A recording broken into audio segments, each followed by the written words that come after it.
Could this truly be my family? That lingering question plagued my thoughts as I watched them put on their facade, smiles masking their true intentions.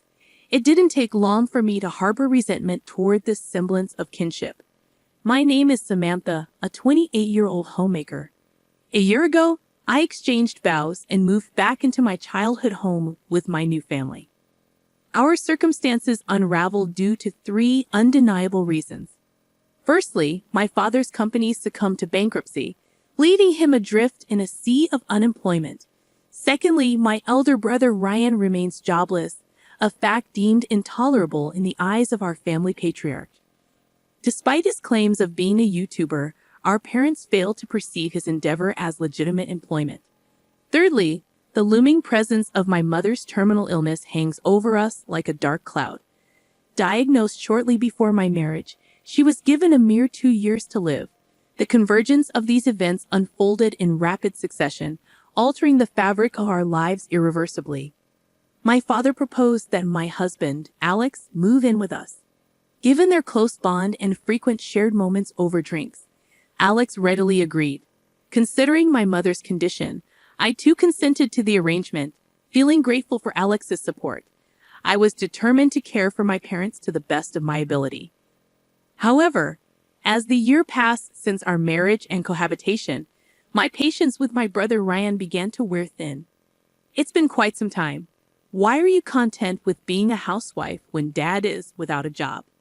Isn't it odd that you're not contributing financially? Do you even understand the gravity of Mom's situation? What would happen if I didn't handle the household chores, laundry, and meals, Ryan? It's me who's taking care of it all. Your tone drips with sarcasm, yet you have the audacity to speak to me in such a manner. And what about your so-called work from home? Oh, you mean those meager earnings from your side hustle? That hardly qualifies as real work. I don't need to hear this from you, Ryan. Find a real job. Clear? Those words sliced through me like a knife, igniting a firestorm of indignation within. His unfounded accusations left me feeling unjustly attacked, as if I were being painted as the villain in a story I had no part in. When I sought solace in Alex's counsel, his dismissive response of "he's probably just stressed, don't pay him any mind," offered little comfort, failing to grasp the gravity of my predicament. With my mother's illness weighing heavily on my mind, my brother's callous behavior only added fuel to the fire of my frustration. I couldn't shake the nagging question of whether he even cared about our mother's well-being. His indifference seemed glaringly obvious, leaving me to grapple with mounting stress and anxiety. Hey, looks like my workload might be ramping up. If it does, I might have to skip our usual spa trips for a while. I'm fine with that, but as long as you can handle things at home. We still got to take care of my mom. Don't worry, I won't slack off on my duties. Need some extra cash or anything? No, not really. But could you come grocery shopping with me this weekend? If I buy everything for the week in one go, it'll free up some time for work. If you're serious about this, sure. We'll make a trip out of it. Keen to save time, I opted for a weekend grocery run, planning to stock up for the entire week in one shot to minimize future trips. Then, an unexpected incident unfolded. So, Mad Dog, you've swiped my cash. Out of nowhere, my husband pointed an accusing finger at me, alleging theft. Bewildered, I struggled to comprehend his accusations, let alone discern which money he was referring to. His face flushed crimson with anger as he directed his ire toward me. I couldn't fathom why he'd pin it on me. If anything, I should be the one furious. Blaming others isn't fair. Was it taken from your wallet? Don't act innocent. The $3,000 I stashed in the drawer is nowhere to be found. $3,000? Look, return it now, and we can put this behind us. Wait a minute. Why am I the scapegoat here? I had no clue you were hoarding such a hefty sum in the drawer. But you mentioned you were planning to take on more work lately. I found it rather suspicious. I can't believe you'd think so low of me. No, you've got it all twisted. Please trust me. I'm sorry, but I can't continue this if you won't trust me. Stop this nonsense. Give it back. No, I said give it back. Enough. If you're going to harbor that much doubt, then go ahead. Consider me gone, treated like a criminal in my own family.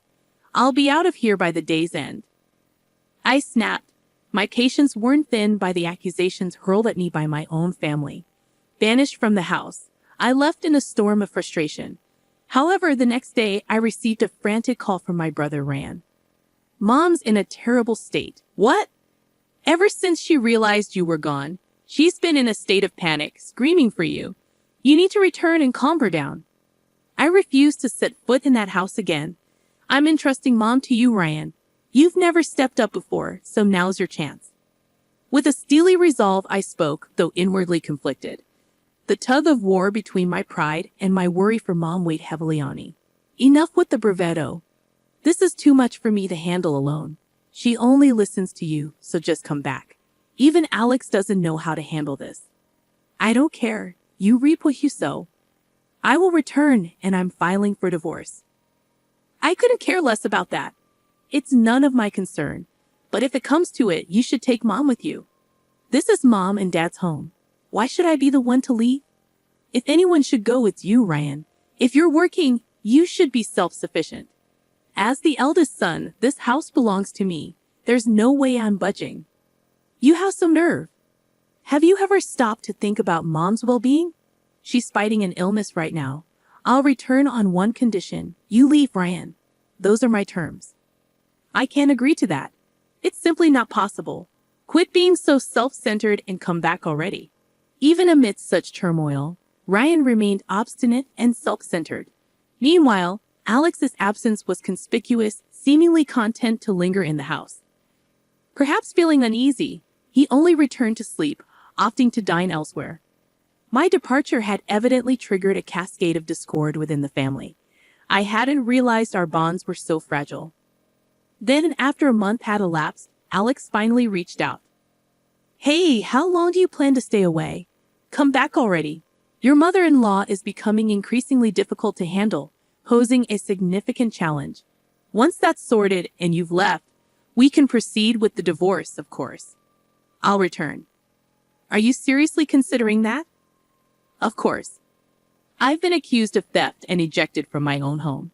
Wasn't that just an argument in the heat of the moment? You doubted your own family. I feel like I've failed in life. There's no trust left. Don't be ridiculous. The money is missing, and you're the only logical suspect. It's absurd to point fingers without evidence. Spare me your lectures. Just return the money, and we can put an end to this. You're the one acting foolish. Stop with the accusations. The truth is, you were desperate for money at that time. It's all too convenient. The culprit could only be you, criminal. Enough! Do you even want to know why I needed the money?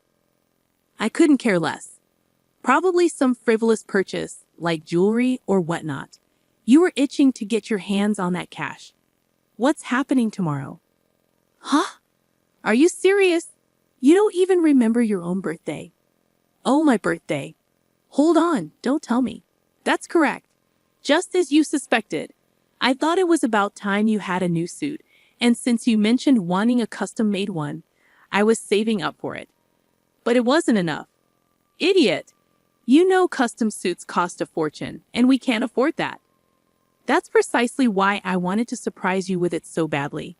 Yet you accused me of theft, and that hurt. Hold on, I had no idea. Please forgive me. It's not something to get so worked up about, right? I can't forgive you. The trust is shattered, so it's over.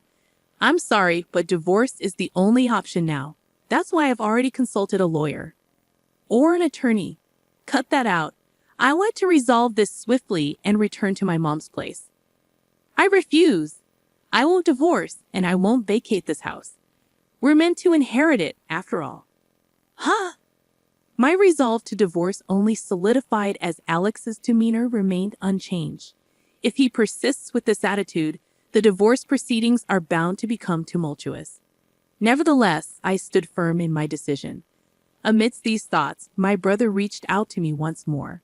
Stop this nonsense. You need to return immediately. No chance.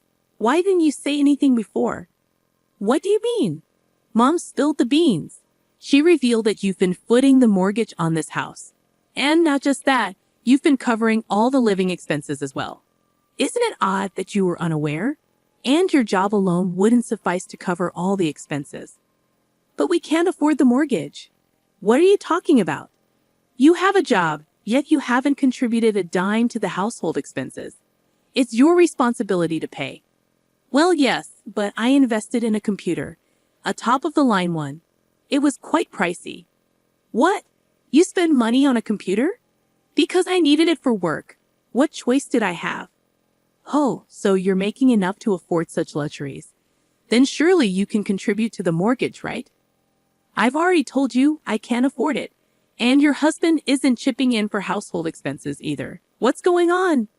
Until now, I've been covering everything with my earnings, but now that Alex is dining out for every meal, there's no surplus money. What are we going to do?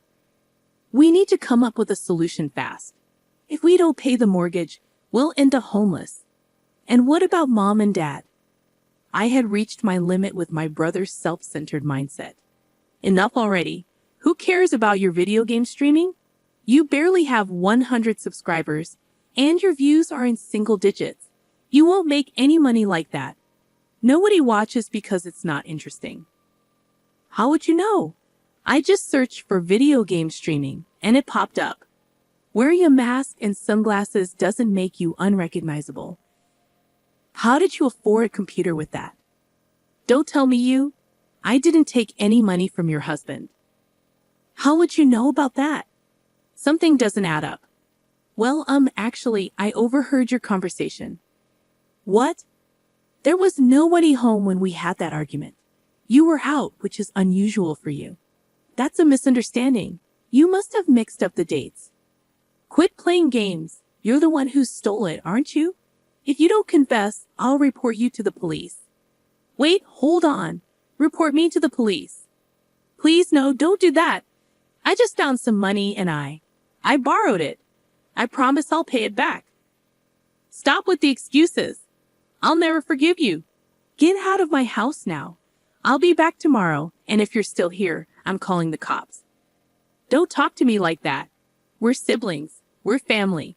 Can't things just stay the same? Don't try to sweet-talk your way out of this.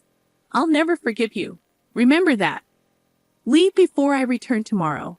Consider yourself warned. Without another word, I ended the call with my brother and switched off my phone. It seemed like he kept calling incessantly afterward, but I ignored it all. The next morning, I returned home. I'm back. My mother rushed to greet me. Mom, you're home. I'm so relieved. I never realized how much we need you, Samantha. I'm truly sorry. Mom, it's not your fault. As we conversed in the living room, my brother Ryan emerged from his room, uttering words that left me dumbfounded. So, you decided to grace us with your presence. Here are the details for the loan repayment. Make sure it's transferred today. Also, I've got a tab open at the delivery place, so you can handle that too. It's your fault for disappearing like this. Take some time to reflect on your actions. What on earth are you saying? Stop this nonsense. I told you to leave. I will call the police. You're risking everything over just $3,000. What $3,000? Don't pretend you don't. Whine all you want. But borrowing a little isn't that big of a deal. You're making a fuss over nothing. Big deal? You take my money, then brush it off like it's nothing. That's not fair, is it? Can I have it back? I don't recall lending it to you. Living under my roof doesn't give you the right to be so entitled. We're family. Can't you just let it slide? No, I can't just let it slide. Give it back. Are you sure you want to continue like this? You might not have a place to stay much longer. Witnessing Alex and my brother's argument, my father intervened. This is unlike you, Dad. Enough. Both of you, leave this house. It's my house, and currently, Samantha is the one paying the mortgage. I won't hand it over to anyone. I may be the eldest son, but why is my sister taking charge? You're just the eldest son in name. What have you accomplished? You've been holed up, gaming all day. No job, just coasting on the money I've earned, right? You're over 40. Act your age. Leave. That's too harsh. Isn't it heartless to kick out a man with no means? I've been saying this for ages. This isn't a sudden problem. You could sell that computer of yours. You're not even working. Wait a minute. When I say leave, you leave. And that includes you. What? But I haven't done anything. Haven't done anything? Who drove Samantha away, treating her like a criminal? Marriage is built on trust. Once that's broken, family falls apart. I apologize. I'm sorry. But it was your son, Ryan, who stole, wasn't it? Don't pin it all on me. You befriended me just to worm your way into inheriting my assets, didn't you? The moment I lost my job and the company's collapse, you treated me like dirt because I'm a broke father, right? How despicable. What a vile person you are. I don't want to lay eyes on you. Get out. Don't you dare mess with me. My father's words left me stunned. Perhaps his sudden outburst was the culmination of his frustration reaching its peak. The divorce with Alex was finalized swiftly, ending abruptly. It felt surprisingly relieving, considering I anticipated it to be more complicated. However, after that, Alex reached out to me numerous times. It seems the reason for our divorce became gossip at his workplace, and he couldn't handle it, so he quit. He needs to realize that relying on others' money won't lead him anywhere. And my brother appears to be struggling, taking up a cleaning job at the station. A late start indeed. As for me, I have no choice but to give it my all, praying for my mother's prolonged life. Our family is starting anew with just the three of us, and the brightness has returned to our home life.